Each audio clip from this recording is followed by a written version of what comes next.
Hello and welcome. My name is Aaron and this is the Thrive Live podcast, where I'm going to be sitting down and chatting with some pretty special people that have inspired me along my health journey.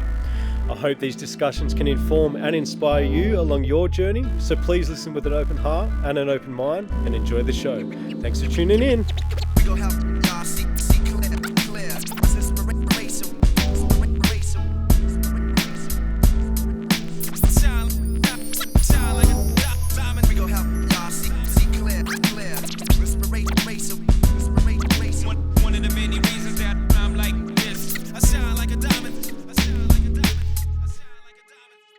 Welcome everyone, I'm here with Aaron, first guest on the podcast, really excited to be here. Man, Aaron, grateful to have you on. Maybe let's start with how we first met. Breathless Expeditions to here, man, it's been a journey. We resonated with each other at that retreat, connected further at Forge. I don't know why I'm getting goosebumps already, man, but it's been a journey, and it's been awesome seeing your journey and being a part of it, and you've impacted me as well, just in the short time that you've been in my life. So yeah. Well, first I want to say thanks for having me. It's a pleasure to be here in your space. It's beautiful to see what you've done with the place. Breathless met at the level 2 training, wasn't it? With Breathless retreats down in the snowy mountains, and yeah, we connected really quick down there. You almost felt like a brother that I've never met before. Right, it was crazy. And it was your birthday down there too. That was really cool. Yeah. And then after connecting down there so much that we actually came up here on the Central Coast and held, I can't remember what we called our event, the frequency reset or That's something. Right, yeah, frequency system reset. Yeah, and that was really fun. Yeah. I really enjoyed that and keen to do more of that. But I've had a pause on that, as you know. I've got a little boy now. Congratulations. Thank you. Both of you. Yep. Yeah, and that's just been a journey, a real inner work journey on its own, and really having to come back to my breath in these moments. It's really quietened me down and softened me down. I was quite yang just before he was born, but yeah, everything's starting to balance out again now, and looking to do some more retreats and some more workshops very soon. So yeah, amazing, man. I think that was one of the things that stood out to me too. You had a baby on the way, and it was just, I couldn't help but see myself in you, and when I had a baby on the way, and the same, I think we had a very similar kind of in some ways upbringing in our environments, and similar perspective of how we want to raise our children, and the intergenerational cycles we want to stop. But we'll get into that further into the podcast. But maybe we'll just switch gears a bit back to what you're talking about, these retreats. I noticed that you went on the Breathless Men's Expedition recently, because I've been doing all the editing work and seeing you in it, and hearing secondhand reports of what happened, Benny G and yourself being there. I'd love to go into that. What was that experience like?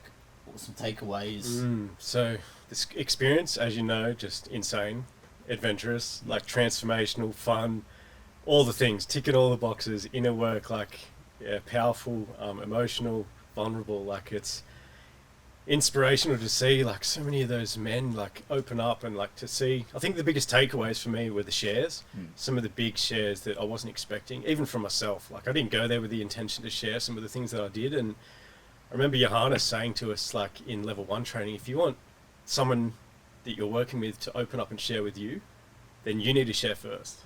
You need to give them that permission slip to do that. I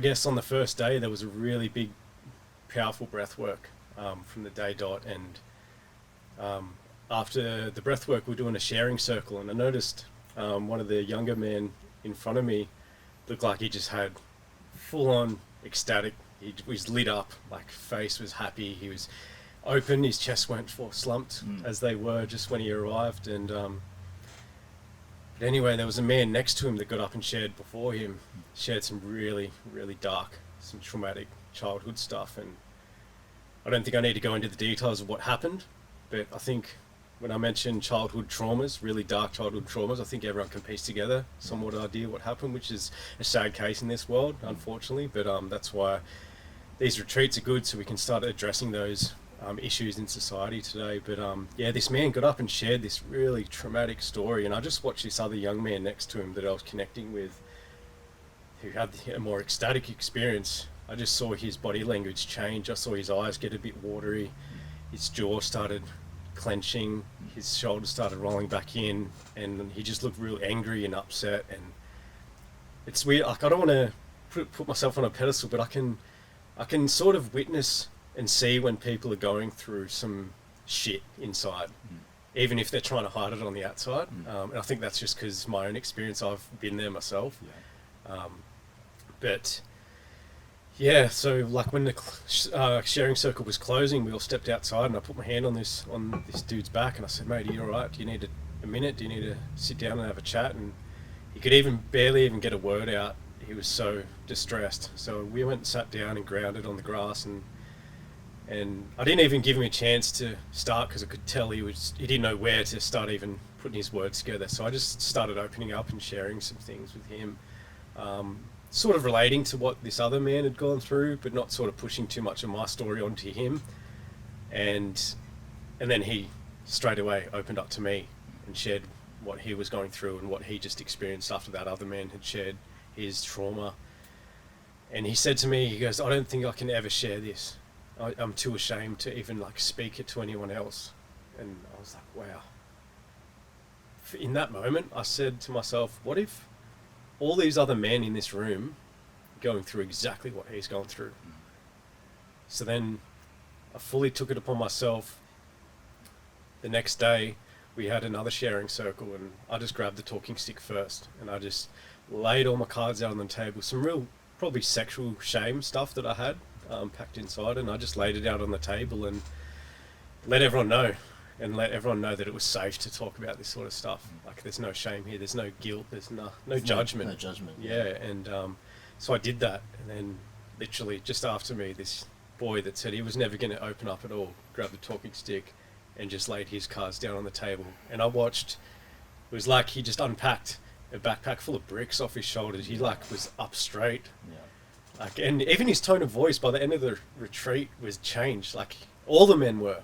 Like, you can sort of tell when everyone's holding a little bit back in their chest. It's like they're constricted, and it changes their tone of voice. Yes. It's like, I don't know what the word would be, a little bit more contained and a little bit more feminine. Yeah, reserved and closed off. And by the end, everyone was like using the full power of their voice in communication. It's like they've claimed whatever they were missing. Yeah. It's like they've put it back. And it's from like one another as well. Yeah. And I think another powerful thing for me was on the very first day, like I didn't even think twice of it. When all the men were arriving at the shed before we did our breath work, I just greeted them with a hug.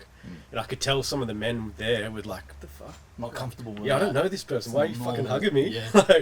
And I was just like, "Stuff it, I'm pushing that aside, and I'm giving you all the love and welcoming you." And yeah, didn't think anything of it. And then on the last day, this other man came up to me and he hugged me. And he goes, "Man," looked me in the eyes and said, "Thank you for that hug you gave me on the first day, because if you didn't do that and soften me on that first day," he's like, "I don't think I would have made as much progress through the retreat and opened up as quickly as I did without you doing that." And I was like, whoa. He's standing up like that. Yeah, that's so. Yeah, it's beautiful to see like that transformation in just a few days of like men being so closed off to just opening up towards the end and letting them go back to whatever life they're living and sort of bringing that gold back into their atmosphere, back home. Yeah, man, there's so much in what you just said there. I just wanted to let you just keep flowing there. Yeah. Man, one of the things that I just kind of reflecting on how you talked about how you grabbed the stick yourself and you kind of led the way there. It's like courage is infectious, and sometimes it takes just one person to like speak their truth, and it's gonna enable others to do the same. Yeah, permission slip. Yeah, that's it. Sure. That's it. They're gonna see themselves in you as well, right? Yeah. They're gonna see that courage. They're gonna see all sides of you, the dark sides as well. Yeah. And they're gonna reflect on themselves and because we are all that too. We are. It's for sacred mirror. As soon as one person opens up, they're like, oh, even if your story is completely different, there's still relatives in the steps of your story. For It's sure. like that hero's journey. It's like The Matrix or Lord of the Rings, Harry Potter. It's like he's stuck in this little world that he doesn't know what's outside of the world, and then they go through the hero's journey together. That's why we can always relate to these movies, these archetypal movies, Yeah. even though they're completely different to what we're experiencing. There's little milestone points in the story that we can be 100%. like, oh, that was like da da da on my life, in my story. For sure. We can relate it, and I It's came up with, inherent within us. I came up with this cool analogy of like the hero's journey, of, especially with men. Like we go through cold winters, us men. We put ourselves through cold winters of suffering, and I kind of like to think of a rose bush, especially through winter. It's got no leaves left. All it is sticks and thorns. It's just like this hard.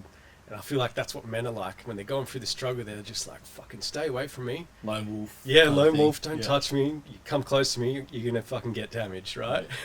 So, but then what happens in springtime? It gets its softness, gets some leaf back, starts to get a bud, and that bud, I say, represents the hero's journey or the retreat that you're on. Yeah. It's like, what's this? Something starting to come up to the surface. Don't really know what this is, and then by the end of the retreat, that bud just bursts open, becomes a flower. It's a perfect analogy. Yeah. And then the end of the retreat's over, say the season's over, that rose then drops all its petals and returns them back to the earth. And It's like coming back down to the mountain, returning its little bits of wisdom out to the world, Absolutely. sharing it back at home. Yeah. And that is the beauty of the hero's journey, right? Like you get to that point of apotheosis, and then you bring back the gifts into the world. Everything that you've learned on that journey, you get to the people around you are going to reap the benefits. Your children, your partner, your friends, they're all going to reap the transformation that you've made on that journey. That actually really segues great into how did you begin your personal journey, your development journey? Like how did you, what were the catalysts and the factors that kind of led you to where you are now, doing the work that you do? I mean, you said that you're like stepping back into it and everything, but becoming a breathwork instructor, working with men, working with people in general, what were the things that kind of led you to this point? Yeah. So I guess Peel back the layers, let me know. Yeah, so I guess like we'll just go back from my childhood. Like I was a really active kid. Like loved athletics, loved football, soccer. I was like a little big triathlon kid. Yes, really active. But then like going in my teenage years, rugby league, football club, kind of that little masculine. Started drinking, hanging out with girls, all those stories. The culture associated. Yeah, with it. all that culture associated with that. And then started really abusing drugs once I left school, and I still had that sort of group of friends of toxicity, I guess, of just let's go out, let's get fucked up, let's find chicks, and then go back to work and dredge life until the next weekend, and it was just a cycle repeating. And I put myself through an apprenticeship of spray painting, and that was just a toxic environment of fumes and dust. And because of the lifestyle I was living at the time, like I was just numbing all that 5 days of week of what I was putting up with and just letting loose on the weekend. And then 10 years went by, and like I could have woken up so many times over those 10 years, but I just stayed to stay in that sort of head in the sand, I guess. Trying to escape your reality on the weekends. Yeah, exactly. And then once it hit 10 years, I was like, fuck. I was like, 10 years I've been here outside of school. And I was like, what have I got to show for my life? I was like, I've been earning thousands, and it's all just been going to drugs and just writing myself off and got nothing to show for it. So that was like a big turning point of realizing that I've actually smoked cigarettes for like 10 years now, and I could really feel the effects on my lungs. And so I decided, let's get myself healthier. Let's leave this trade that I hate, I cannot stand. And I was like, what do I like? I was like, I love plants. I love being in the garden, having my hand in the earth. So I was like, I want to do that. So I put myself through horticulture.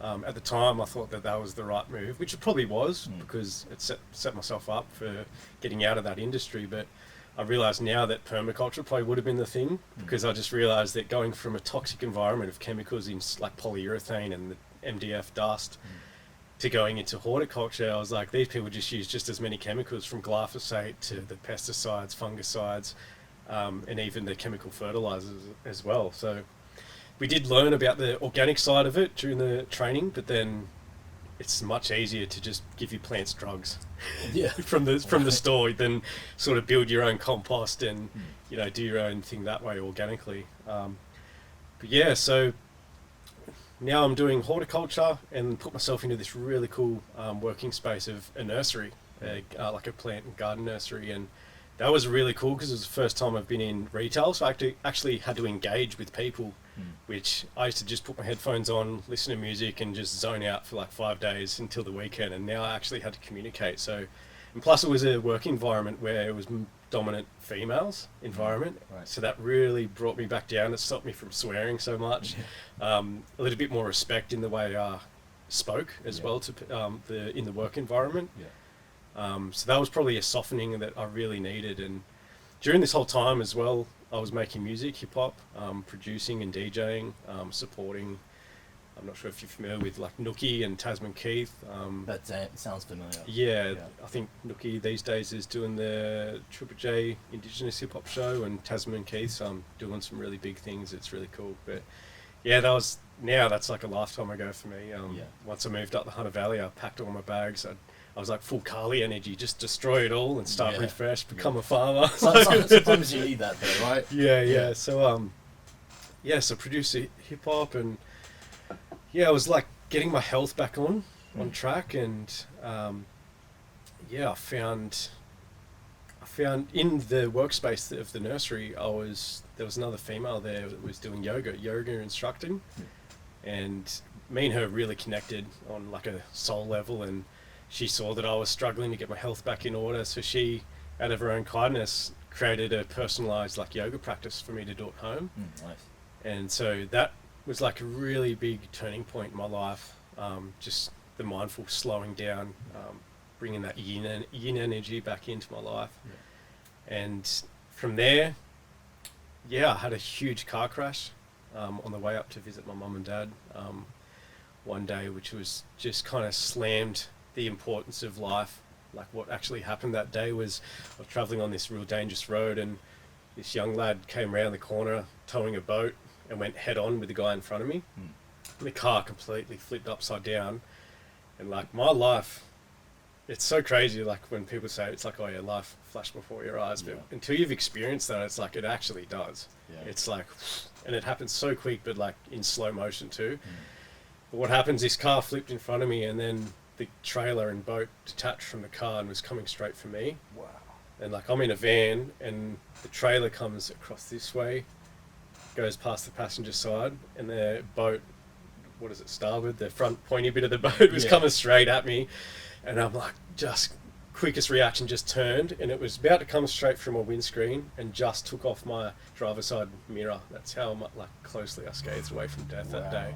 Man, I gotta stop right there, because I got visuals of like Final Destination, like those scenes where like those unimaginable. Those kinds of events that happen. So like, how was that for you, man? That would have been like a literal metaphorical, like put the brakes on, like literally had to slam on the brakes. But in life too, like I felt like I was still, even though I was doing yoga and sort of slowing back down in my pace in life, I felt like that really slowed me down. I was like, because I had no car now, I had to walk around to places. I literally had to slow my life back down and piece things back together. And it's funny, that morning I actually almost left my house without kissing my fiance. Wow. And something like clicked in my head, just goes, no, you need to go say goodbye, because I didn't want to disturb her while she was sleeping. And so I just went in and I gave her a kiss. I said, love you, babe, I'll see you soon. And then that happened, and I'm back. I'm back there in a couple of hours. Like my body's still perfectly normal, and then that was a fatality crash. The guy in front of me died, and the man at fault that caused the accident survived. But literally on the brink. Yeah, but I can't imagine what he would have been going through. That guy that survived. Yeah, it's can't imagine either, man. Yeah. That was a horrific scene to be a part of. Really, really hard, because he was well known in the community as well. So even though it wasn't my fault, even though I was in the accident, I still felt some sort of like guilt that I was... Some blame. Or, like something was there festering, that I felt like I could have done something on the scene. Like even though like this poor man was like gone pretty much like the second. It was really hard. But going back through my transformation, like that brought some value back into my life. I need to take care of myself. Life is so precious. Yeah. So that was my next step forward, is like really taking control of what I was eating, exercising, make myself feel alive again, because I felt so dead, like inside, like there was some pieces missing. And yeah, that probably leads us into the next segue of my really big traumatic experience, which I'm going to unpack. I might get a little bit emotional here, but Yeah, please do, man. I'll hold the space for it. I want to hear. yeah. So I've had quite some big mushroom journeys in my time, and I've learned how to navigate those on my own terms. Like doing solo sessions as well. And a guy that I was living with and making music with at the time just kept hounding me, saying he wants to have a big dose with me. But I could tell at the time that he wasn't in it for doing any work. He just wanted to like escape, or he wanted just to tick the box, I guess, of having a big dose. But yeah, so I was like, whatever. I was like, I picked all these really strong pin psilocybe subaerigosa mushrooms, and which is some of the strongest you can get in Australia. Picking them, not growing them. And I meditated. I prepared myself for a whole 2 weeks. I was fasting, detoxing, cleaning my body, and just making sure that I was good. My vessel was ready for what we're about to embark on. And what I didn't realize I was doing was I was ignoring my friend and what he was prepping for, what he was, what his needs were, what he was going to experience, what he wanted to bring to the table. But I ignored that. I was just focusing on me, just going, this is what you need to do, meditate, focus on what you want to go through and bring up through this ceremony. So I did that. I felt really clear and clean intention, and I ignored all the signs that were telling me no. And one of those signs was the night before we did it, I was having a bath with all the candles, some oils and stuff on, and the oil burner was like flickering in the light from the candle, and I could literally see like a alien's face. It was like a DMT alien's face staring back at me, and I was getting not good feelings. And I ignored that. I was like, oh, that's cool, alien face. I was like, even though the energy that was there was like, no, don't go ahead with whatever you're about to do. And I just ignored that. I was like, a warning sign. Yeah, I was like, we'll just pack that away. I was like, I was trying to honor my mate's intention of just wanting to have the experience. I was like, no, we'll just let him have this, let him go through this. So I ignored that. Yeah. And then on the day as well, he's like, oh, should I bring my guitar? And I was like thinking, you don't understand what we're about to go through. I don't think you're even going to be able to pick up a guitar. You're going to be thinking about that. Yeah. And again, that is my fault. I take full responsibility for the story I'm about to tell. I have no negative feelings towards plant medicines. I take full responsibility of what happened that day. That was my fault. I should have had the set and setting. I should have held the intention, should have sort of counseled him through what he's about to go through, or trying to at least get him to open up on some of the stuff he may have been ignoring. But I didn't do that. And then on the day when we were driving to, it's actually pretty funny, my fiance at the time was actually on holidays up Byron Bay, looking for her wedding dress with her entire family. And I took me and my mate to her house to have the ceremony in the backyard, which is mistake number one. I'm so glad she freaking married me after this experience and their family accepted me. But even driving to the location of the house to have the ceremony, I was having all the gut feelings that this is not right, what I'm about to do. And I, again, stuffed that down, ignored it. Intuition, was, you got to listen to those gut feelings. But we got to the place. We set a little intention. I had a playlist ready, so there was constant music going, and we had our dose, which was quite high, and quite rapidly the mushrooms started kicking in, and like I noticed the stars like started spiraling, started turning, and I was like, whew, I was like, this is going to be big. I was like, I've never witnessed this before. I was like, hold on, this is going to be deep, And not long after, he started really getting uncomfortable, started moving around, where I was just like sitting ready. I could feel some purge about to come up as well. And he started getting a little bit aggressive, started getting loud and yelling. And I was like, kept trying to calm him down, because he was starting to freak the dog out as well. And then the dog was sort of fucking with our energy and what was happening in the space. And he started getting more and more aggressive, just going, what have you done? what have you done? Like I thought I like ripped a hole in the universe, and then like just some darkness has come in, and I felt like, oh my God, I'm the one to blame here. And he started flipping out and trying to leave, and I was like, mate, we need to stay here. I was like, you can't run from this.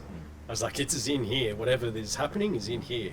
We need to deal with it and stay put. Yeah, I was like, you can't run. I was like, no matter where you go out there, it's gonna come with you. Yeah. So, but anyway, like he escaped the property, and the dog went out with him as well. So we were looking after my fiance at the time's dog, which was quite an aggressive dog, and I was like, he can't be out. So I went after the dog first, put him back in, and then I was like, all right, now I'm going to go find my mate, which I didn't know. He turned left out of the property, and I went looking right.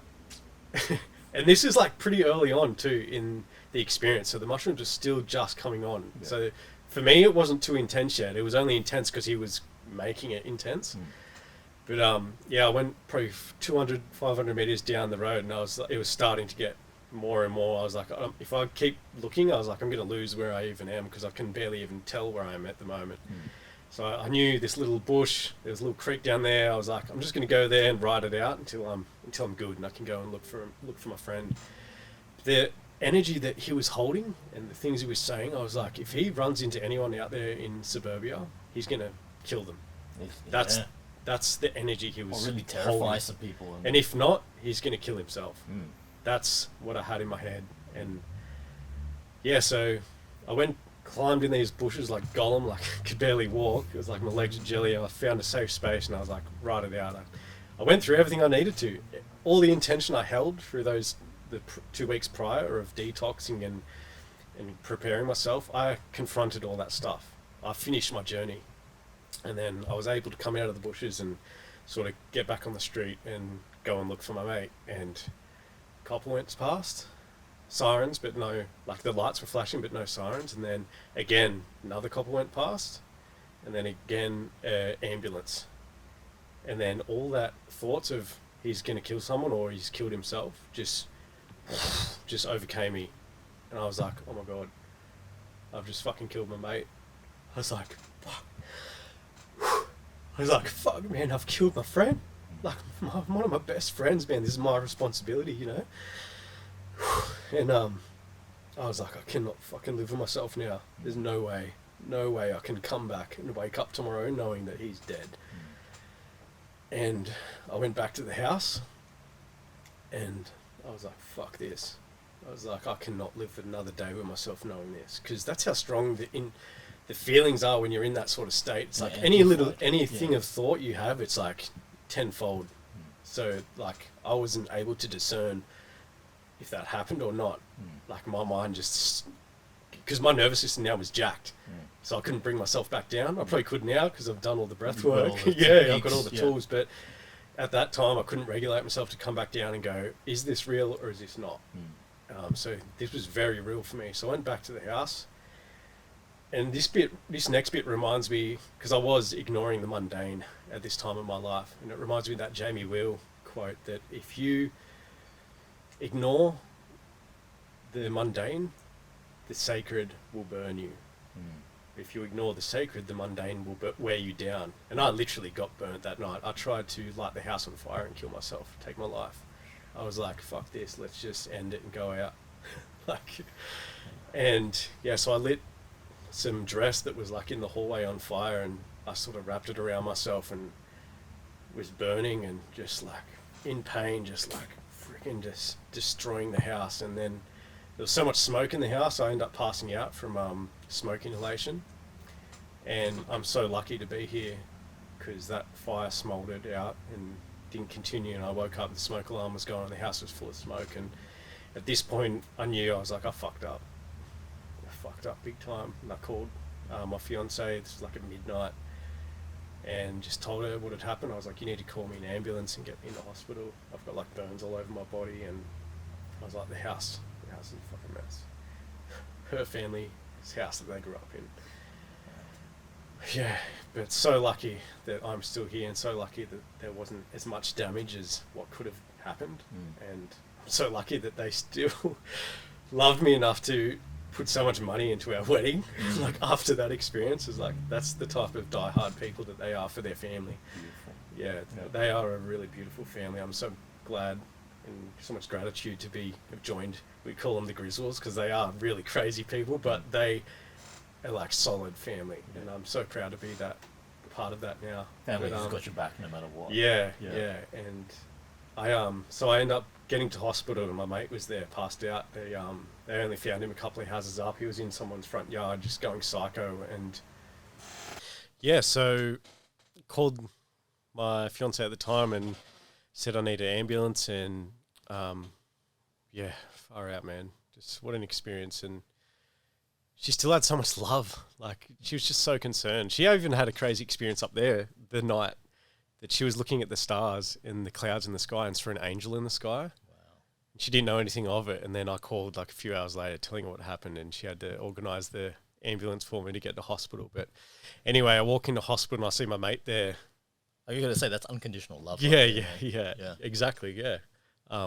My mate was there, like, real groggy. They end up knocking him out because police found him in someone's front yard, just like proper going for it. Off his mind.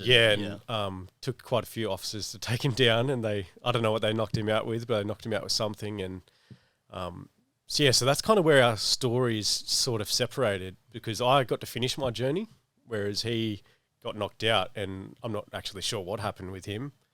But there is a lighter side to both of our stories. Is like he grew up Christian household, and he found his faith again. And like as traumatic that experience was, and even though he didn't get to sort of finish his journey, he still is now living a better life. He's like off the cigarettes, off the alcohol, off the cannabis, really disciplined. He's doing his cold showers, cold exposure, and he's making music, really going hard with his music. So there's been quite a big change in his life, and it's cool to see us like kind of walk separate paths, but from polar opposites we've gone. But there's some similarities. Yeah. It's like no way Christian sort of lifestyle, but I can see all the great metaphors within the story of the Bible. Like, there's so much gold in that. Like, I don't shun it away. Like, I read it myself, and I'm like, I can take away things from it, but I don't pray to like a higher man sort of thing. But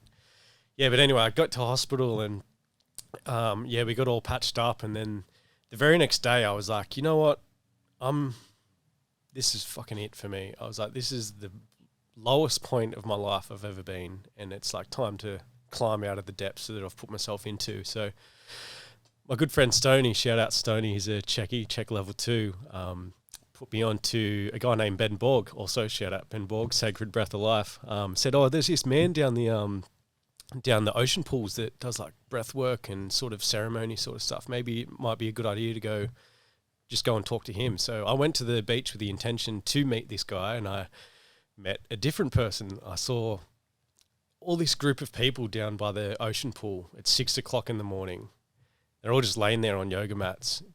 And I was like, about to do some yoga. So I just watched on from a distance and could see this facilitator like instructing something, but everyone was just laying there. I was like, what the hell's going on? I was like, what's he doing? Must be meditation. But like the way he was talking was like quite direct. I was like, the hand movement. Yeah, I was like, this doesn't seem like meditation, because he's like so forward and like almost demanding him to do something, but because I was at a distance, I couldn't actually hear what he was saying. And then about 20 minutes went by, and then they all got up and they hugged each other, jumped in this middle of winter, by the way. Like I think the water degrees was 10 degrees in the middle of winter. And for me, at the time, I was like, these people are crazy jumping in the water at this time of morning, middle of winter. And then they all like banded arms together in the water, dunked their heads, jumped out. They're all dancing and hugging. And I was like, I've never seen a group of randoms like so happy and joyful at this time of the morning, about to go to work. I was like, what the hell is this? So I went over and met this guy. His name's Jackson Merritt. He runs Rewired Community down in Wollongong area, Woonona Pools.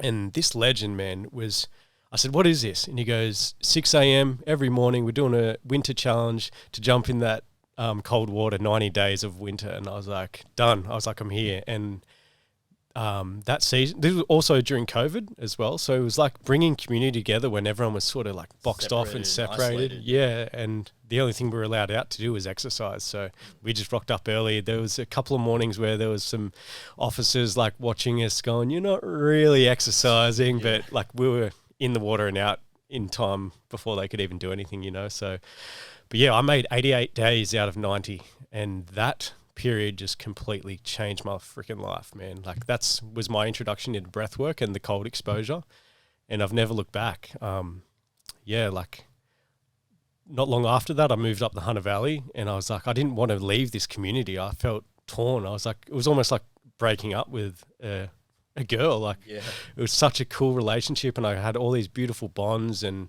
that's always there. Like Kira's, my wife's property is down there still, so like we get to go and visit that community all the time, so it's still beautiful to witness that when I go down and experience that again, and seeing the community grow and change, and everyone's like, some people have moved away, but then you got these new faces coming in, and this legend that does Rewired Community is there 6 a.m. every morning, not for money. He was just doing it just to build a community, and he'd take people on hikes out in nature and drop them into ice cold water out in these rock pools in the bush, and share all these benefits. And then we'd have a potluck dinner. Like all these randoms would go home, cook up some organic food, and then we'd meet at Jackson's house and just have a big feast. There was not enough room for everyone, so we'd just push all the furniture out. Everyone would just sit on the ground, and as a community, and like this was like that year was more powerful for me than any retreat, because it was like a retreat just expanded over like a whole winter. It was amazing. And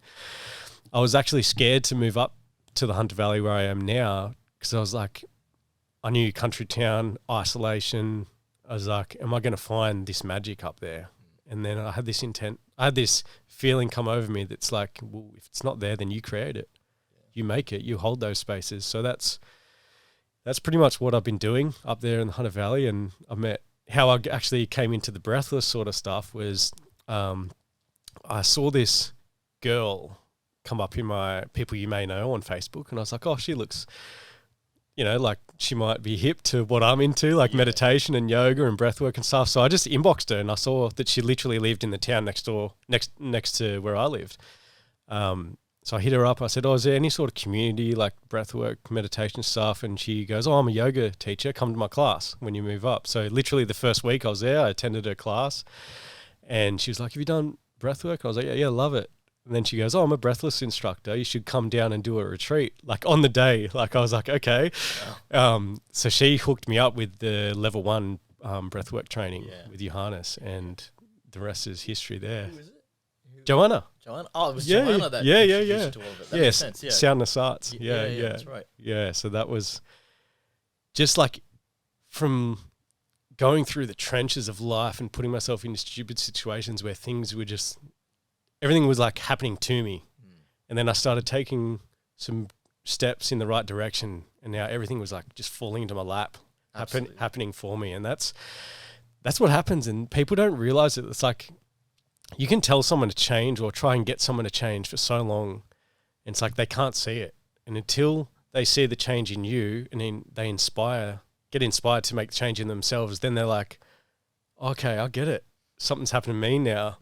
Like, it's like you close yourself off from all the doors that have like options for your future, Until you start taking one door, there's like 10 doors on the other side of that one, So many avenues you can take things down. It reminds me of that saying, like, you can't lead a horse to water and make them drink, like they've got to go on that journey themselves. And it sounds like, just coming full circle to where you are now, that trajectory, all these different factors that influence where you're at now, man. It's amazing to hear how you got into men's work, into breath work, and how communities impacted you. I share a very similar experience as well with many different communities I've been involved in that have put me on the path that I'm at now. Like, no man's an island. Like, I really believe that all these different influences, they shape you. Yeah, 100%. It's like that saying, you can show someone the door, but you can't give them the key to open it. Absolutely. Yeah.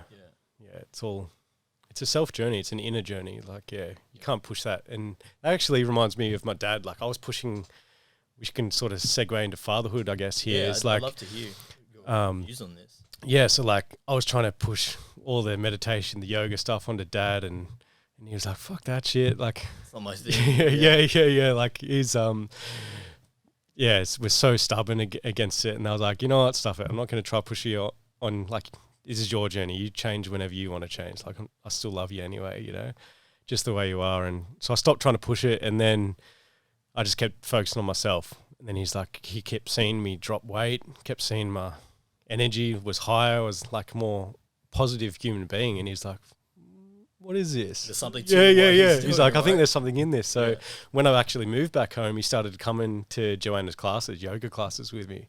Okay. And I was like, okay. I was like, that's a step. I was like, that's cool. And now, as me being a father, like I haven't had the time to go to yoga, but he's disciplined, like, and he's there. He's the regular. I was speaking to the instructor, and hasn't missed a day this year, and where other people have come and gone, it's like he's always there. And I'm like, how good is that, man? Yeah. And it's really inspiring for the age that he's at. He's in his late 60s now, and it's like it's never too late to, you know, turn the ship around. You know, yeah. Absolutely. That's a beautiful example, and it's beautiful that you have been that. You're just the living embodiment of that, and that influences the people around you. They see you, they see the transformation, and that can be the thing, the light bulb moment for them. Yeah, like I want to see what's working for him, and how can I apply that in my life. Yeah. I might just switch it up a bit because you touched on fatherhood there briefly, and I feel like this comes full circle into men's work and what we're doing now and everything. You know, you're a father now. I'd love to hear about that journey. How was the birth experience? I've actually some takeaways from being a father now. I've actually wrote down the story of my son's name's Ember Wolf, and it's crazy because we chose his name before he was born, and it's a beautiful name. Yeah, Wolf. He was actually supposed to come to, not supposed to, he came exactly when he needed to, but according to the date that he was due, it was 2 weeks prior, and then he decided to come and land on the full moon. I was like, how's that? His middle name's Wolf, and he comes on a full moon, right? You know, like, be more on the nose. Yeah. But I'll just share this story, man. Okay, so it was a Monday afternoon, and I'd just come home from work. My sister was visiting. Funny. I thought maybe she's come to return the favour, as when she was pregnant, I visited her and brought on her labour. Maybe it can happen again. I came to learn that Kira had broken the bathtub earlier also, when trying to have a relaxing soak. The symbolism behind this is very interesting. She literally broke a body of water. Yeah. And my son's cancer, his water symbol as well. Not long after, she smashed a glass jar. That's 2 things broken now. Surely the third thing would be her own waters, right? The weather was brewing and the rain clouds were gathering, and new energy was entering the atmosphere. We could feel it. Baby was on the way. We drew cards from our oracle decks, both significantly relative. I burnt Palo Santo and started calling on the new spirit. Kira and I made passionate love and kept up the pre-labour activities. The moon transitioned into its fullness at 9:38 p.m, Monday 3rd of July. Kira's waters broke at 1 a.m, Tuesday 4th of July. That's a pretty close window to aligning with the lunar forces, if you ask me. By now, the weather was truly wet and consistent, and so was Kira's flow of water and contractions. We spent the day moving and hydrating for the long journey ahead. My wife, my queen, my wolf had been howling at the moon as each contraction brought baby closer and closer to us. We transferred our sacred birthing to the hospital after some minor complications. Mother Wolf had been howling for 24 hours now and was truly exhausted. We had no safer choice but to get this baby out by cesarean. The moon was now about to transition out of its fullness at 3:30 a.m, Wednesday 5th of July, as Kira was being taken to the operation room. A very nerve-wracking hour watching Mama out of her birth space that we created in this alien room with bright lights and unknown faces. But a moment of relief seeing Mama out of her pain now. All in the blink of an eye, our little warrior earthside at 5:11 a.m, Wednesday 5th of July. With one big burst out cry from our baby boy, the floodgates just opened up for Dad. Now I felt safe to share my tears after hiding them from Kira for the past 2 days, trying to be stoic for my strong goddess of a Mama Wolf.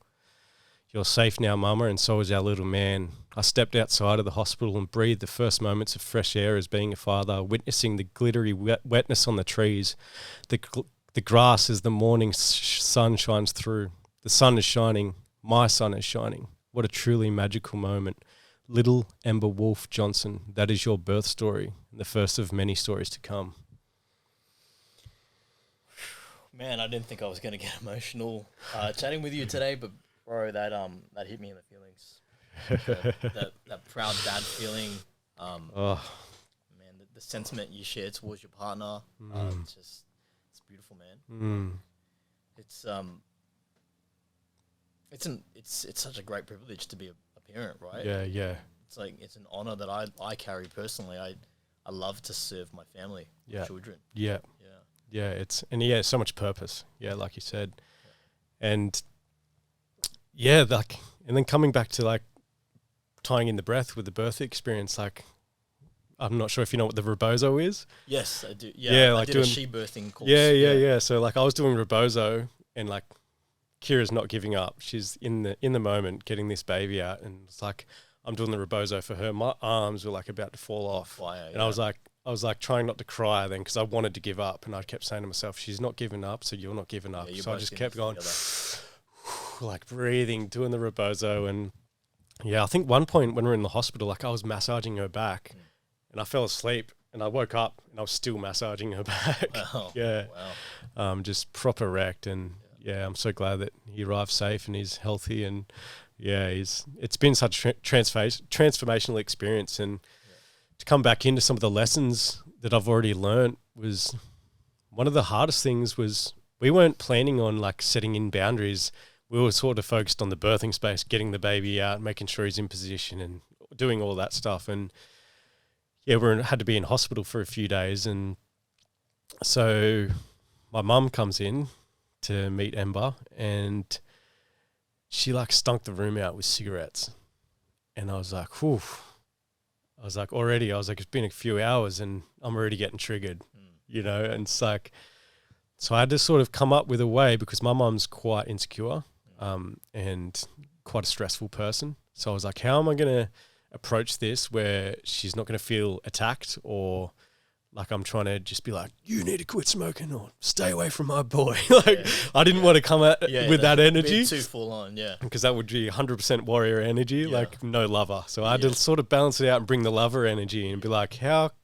Because I am part her, like, hereditary. I've got her shit within me, and I can see that now that I've moved back home. I'm like, I get a lot of my aggression from my mum, and it's like, and I hate seeing her react. I can relate because I'm like, that's me. When I react, I hate myself. It's like I will put myself down. So I approached mum it took me a while to come up with the words, and I asked mum like, would she consider quitting for Ember? Like, we're all concerned about your health, and I want you to be around for him as long as possible, and share this life with him and. Like come from a place of empathy. And compassion. Because like I've smoked ciggies over 10 years and like it wasn't easy. I got rid of it. It can be done. So, and it's never too late to do it either. Absolutely. So, but mum was very reactive when I approached her, and we didn't actually come to any sort of agreement or settlement there because she was like that. She sort of turned her back. She didn't want to even look at me and have the conversation. She was just doing her thing and just dissociating from the thing altogether. So that day I wasn't able to set the boundaries that I wanted to because I wasn't going to say, well, if you do choose to smoke, then there's just have to be boundaries met. That's all. But we didn't even get to that stage. And then it was like days where mum's always out in the paddock when I get home from work and we always say hello. But then after that conversation, I swear she was sort of avoiding me. She must have seen me coming down the driveway, so she'd go inside and be like just avoid the confrontation altogether. And like I think 4 days went past. I was like, you know what, stuff this. I'm going in there. I was like, I've given my love energy. I was like, I think maybe I need to bring a little bit more warrior into the situation. And so I did. I laid down the boundaries. I said, if you're going to choose to smoke, that's okay. I was like, but you have to have a clean set of clothes. You don't smoke in. Wash your hands. And you can't have a cigarette within the half an hour prior to being in the space of him. Because everyone's heard of secondhand smoke, but not many Yes. people have heard of third-hand smoke, which is the like chemicals, The chemicals on your that leach skin. out of your skin, Yeah. your breath, your sweat, and your clothing as well. And another thing that came up was perfumes, fragrances, because even the word fragrance on any ingredients can have 3,000 to 4,000 chemicals in it. People do not realize that. Plus the heavy metals that are in the deodorants and colognes and stuff. So Harmful, yeah. But Kira's sister had heavy amounts of perfume, but she was much easier. We just dropped it, mentioned it, and she was like, "Cool, I'll just wear oils." Yeah. So like, yeah, it's funny how you can sort of address these situations easy with some people, and then other people it's really family difficult. in particular. Family's it's always a hard. bit more trickier, Yeah. That's why even it's pretty funny for me to say this. Like that story of attempting suicide. Like I still haven't told my parents that, and they're probably going to hear this story on this podcast. And it's like I don't really know how to approach that story, but I'm here laying my cards on the table where they can hear it, and then we can sort of talk about it then, because I don't really even know how to start that conversation or confront that. Well, hopefully, because I know now mum and dad who's listening. Yeah, exactly. And now I know, being a father, like how painful that would be for them to hear that I went through that, you know? Like, fuck. I think that's what's held me back from telling them. It's like I don't think I even want to be in that space and witness me hurting them like that. Because I can't even imagine like going through that pain of losing, or even just the attempt of losing a son or daughter, you know. Yeah. So that was my, I guess, leaving the nest and moving back in. Like some of my I became my own man after I left my nest, became my own bird, my own eagle. And then I came back. We're living on the same property now in different houses, but our shit's still there. Some of my old feathers were in that nest, right? Yeah. And I'm like, Mum and Dad don't see me as this new man. They see me as their little boy. That they probably always will to some degree. Yeah. Well, but all those little old feathers are still there, and I'm like, I don't live like that anymore. Yeah. And it could be the simplest thing of like just eating organic or staying away from veggie oils. It's like Mum rolls her eyes. She's like, fuck all that shit. But Dad's sort of catching on now. He's like, because he's sort of, I gave him Paul Chek's book, How to Eat, Move and Be Healthy, and he's sort of been pumping that and realizing, wow, we're living in a toxic soup. Yeah, and you planted a seed for him to exactly start looking into things a little bit further. Yeah, and now going to yoga and stuff. He's like, and he was going to Gene Kelly. Shout out Gene. He was going to the ice baths event at Newcastle Beach there. Yeah, so he was doing that as well. Even without me, he was going there. Like he was putting the work in. So he's had a touch now of all these communities where it's not my view now. He's sort of hearing it coming in from other people. From other tribe now, because he's put himself in that situation. So he's like, okay, Aaron's not full of shit. There's other people in the world that are like this, you know, Because as soon as you close yourself off from it, it's not coming in. As soon as you open yourself to that tribe, to that community, to the opportunity just leap at you. It's like, which way do I go? Yeah. I hope this kind of still continues this thread a little bit, but I resonate with so much of what you shared. I've had similar experiences with my mum, and we have always had a bit of a difficult relationship, especially with boundaries. I've had quite a few of like opposing views. She wants me to raise my kids this way. She wants me to do these things, and I don't align with those views. And I guess I reflect on it in my own world as well. Someday I'm going to have to cross that bridge as a parent with my kids. And I think that's it's all a learning curve still, but like I think that's one of the beauties in parenthood as well. It's like sometimes you're going to have to like check yourself. I haven't reached that point yet, but at some point I'm going to have to look at how I show up in my kids' lives, how I dictate my approach to parenting, and also like view them as their own individual being with their own decision making, and like allow that space.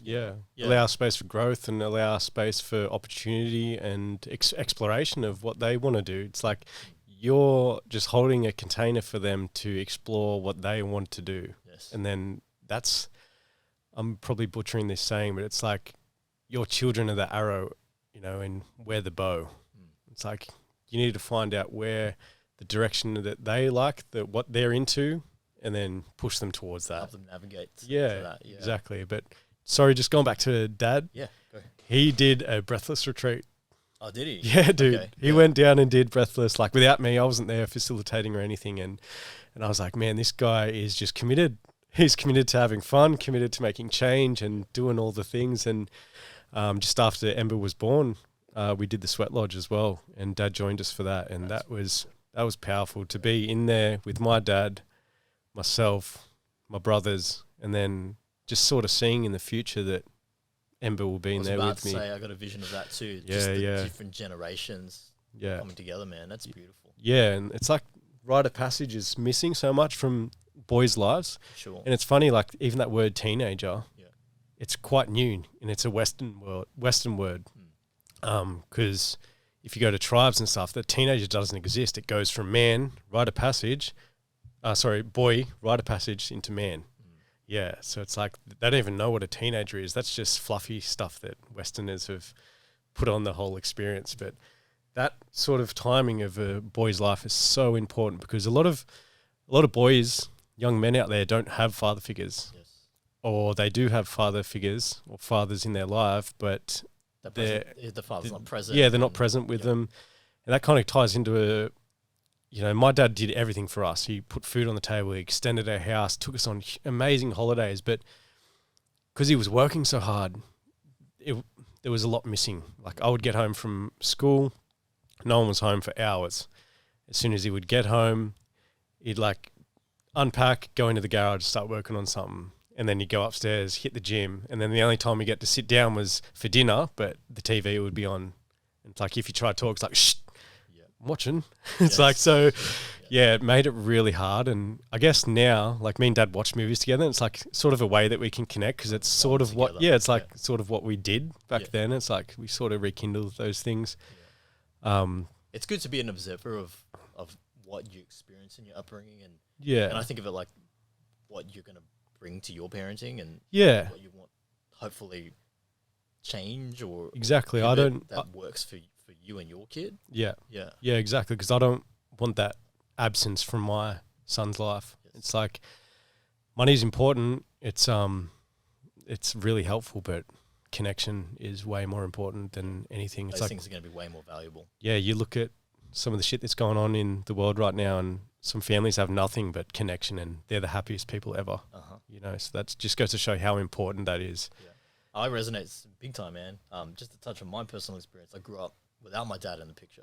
He was around, but not very present. And having that, I learned something a little bit later into our relationship, which has changed immensely since being a kid. But one of the things he kind of always wanted, because it was the same upbringing he had, was that he didn't want to influence us too much. He wanted us to allow ourselves to grow into whatever we wanted to. But I do still believe that absence in a father figure and in that kind of role model in your life needs to be filled in some way. Otherwise, they're gonna seek it out in their peers. They're gonna try to find it in the people around them, and who knows what kind of influence that could be. It could be a bad influence rather than a positive one. But that's interesting. Like, it's funny because if you have the right values and the right little sort of setting at home, then when they're teenagers or they go out and they experience the world, their warrior archetype, they're going to rebel against everything you've taught them. Yes. But if you have a strong foundation at home, hopefully when they go out and experience and go, fuck, this world's fucked, what I was taught back at home, they come back, you know. Come back and they listen. And you have that rapport and that relationship. Yeah, it's funny. It's like the Amish people. Yeah. They let their kids, once they turn 18, go out, go explore the world. And 90% of them come back and go, that world's fucked. I'm living this way. Yeah. I mean, because they just the way that they live, they've done it in such a way that it's contained to that lifestyle. Yeah, well, our Western world is just full of addiction. Addiction to screen, addiction to porn, addiction to drugs, addiction to sex, addiction to everything. And trauma and suppressed trauma. And people not really facing this shit. And, I think that's kind of why we're drawn into work that we do, because a lot of what we do, it covers a lot of those like trauma release exercises, and it's a modality that's a form of therapy. to help people unpack this stuff. Mm. Kind of switching gears a little bit here. Yep. Touched on fatherhood, parenthood, a lot of your views and men's work, but I'd love to know about in your day-to-day life, these techniques we talk about, how do you utilize them in your day-to-day life, like to bring you back into center? What's a compilation of some of your self-care routines, your mental health practices? What are the things that you do to like fill up your cup? Yeah, so I'm a big fan of Paul Chek and his modality on his principles, on eating good, resting good, playing good, and feeling good, like moving, exercise. So I bring that into my life. So making sure my diet's on point for my metabolic type, which is probably low carb, a little bit more on the protein and fat side. Then moving, making sure I'm getting a lot of movement. So I'm moving that energy, especially if I've had a bad day or a bad day. Who knows what's good or bad, right? But on those days, it sort of feel a little bit heavier where I'm a bit drained. I definitely like to move, and I go for runs and move that energy around, releasing that a lot. But then coming back down with the breath work, like I've done all the Wim Hof stuff. I don't really need to go up. I'm more of a person that needs to come down because I'm quite up all the time. So yeah, getting in the sauna, doing like some coherence or some box breathing in the sauna, rolling around on the ball, moving my fascia around. I find that really helpful. So if I have 3 saunas a week, I'm chill. If I miss out on that sauna, I start to get a little bit upregulated and have to bring myself down. That difference. Yeah. And then sleep. If I get all that in on point, then my sleep's on point, especially if I'm doing the mouth tape, which shout out to Johannes, that mouth tape is the bomb. Game hey, changer. yeah, game changer. Yeah. Don't have to rip out my beard hairs anymore. Yeah, it's great. I do it every night without fail, man. Yeah, same. It's like the energy that you wake up with. Hey. Yeah. Like a clean energy, and you feel like you've had a rested sleep, even if it's not a full night sleep. I'm waking up early without my alarm. I'm waking up like 2 hours. I'm like, my body's like, I'm good. Let's get up. Yeah, I'm usually like still good to go in the morning on 4 or 5 hours of sleep. Yeah. Like sometimes I have restless nights with the kids, but that has been a huge game changer for me, man. Like if there's any number one health hack I can recommend to people, it's that. Yeah. Just start off with. Exactly. Yeah. Yeah. And then doing the cold showers as well. I don't really do ice baths too much. Like it's being out the country, there's not many ice baths around, and in winter I got the cold river there. That's cold enough, and we're on tank water as well. So in the middle of winter, that is icy cold. So I just try to get 11 minutes a week in of cold exposure, and that's me good. Yeah, keeps my energies good, my sleep good. Yeah. A couple more questions because we're gonna have to wrap soon. Yeah, for sure. In your opinion, why do you think it's important to boost men's mental health? Because mother culture sees the masculine as a predator. Mother culture is separating men from their masculinity. From my view anyway, that's what I see and experience as well. Even just like a bully coming up going, oh, that's a bit gay, that's a bit feminine. Like, we need to get rid of that. So, because we are whole, we have femininity in us. Yeah, get rid of that terminology. Yeah, and a real man fully in his masculine is holding that feminine side of him. He's have a nurturing aspect. Yeah, exactly. Yeah. Because we need to nurture the feminine because, man, this world is unsafe for the feminine, and we need to hold that container for them. As we know from experience, some of the breathless retreats that we've done, and the spaces we've held for women as well. Yeah, it's so that's why I think it's pretty important for these retreats, but I find that it's only transformational at these retreats or at these men's work thing is if you bring it back home. And that's what I like to call like turning your states into traits. So the state that you're in at these retreats, you bring it back home and turn it into a habit, into a trait. So it's... Yeah. I love that, man. It's like the gold. You alchemize what you've learned. Yeah. Everything you've taken from that experience. Yeah. And like I said before, it spills over into the people around you. Exactly, yeah. And that, like with my dad, that's a living example of that, Yeah, bringing it back home and sharing it with your community, even just sharing it with your household. You don't need to make these big moves and impacts in your community. It could be the smallest thing, It all starts in the home, man. Yeah, exactly. And that's what they're trying to destroy at the moment. Exactly. The nuclear family, yeah. Yeah, absolutely, man.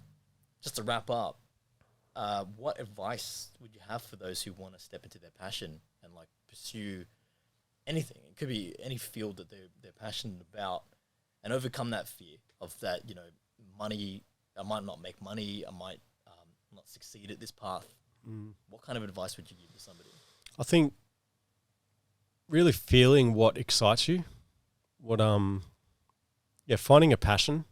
Like my story, I had a passion for plants, had a passion for the earth, and working with the soil, like literally weeding the garden, like weeding my garden, like metaphorically, that was like sort of my drives, and I found my passion, and then doors just kept opening up. So if you find your passion or something that you love, then you're going to start finding tribe and community and other people that are sort of resonating with your passion, and things are going to, like doors will open for you where something that you saw so out of reach is now right in front of you where you can grasp it, So I think, find your passion and trust in tribe and community, and go out and put yourself in these situations. If they're confronting good, put yourself there, because that's where the medicine is. Yeah. You grow. Yeah. You grow and you learn by osmosis. You have other people around you that mentors and teachers and friends that you can grow and evolve with. And go to those dark, uncomfortable places. Like I like this saying, the lotus, it's got its roots in the mud, but its head above water, And it's like, that's a beautiful analogy. It's like you can go down to those dark depths of the mud, the yuck, the bleh of the world that is in all of us, because we are whole beings. We're not, we're not perfect, So dive deep into those realms that you don't want to go into, just so that you can discern, like when addiction, when traumas, or when things pop up, and there's an easier option there that, you're going to want to have tribe or tools under your belt that you can overcome these with. Yeah. Yeah. And also, I think this is, for me, a takeaway has been, don't be so hard on yourself if you do fall back. Yeah. Like you're a human, you're learning. And don't set your goals too high. Like I like that analogy of, don't what happens when you try and turn a ship 180 degrees? Fuck all. Going nowhere. So you're setting yourself up for failure, right? Whereas if you turn that ship by 1 degree, your ship's way off course over time, Yeah. I love it, man. We're going to have to wrap here, but thank you. Amazing. For jumping on, man. This is the start of many more. I'm sure it will be. Yeah. Cool, man. Well, thanks for having me. And definitely do it again, and looking forward to doing more workshops, retreats, and just being in your space, brother. Likewise. And I'd say watch your space, guys. Like for listeners out there, there's plenty more to come. Yeah. Peace. Peace.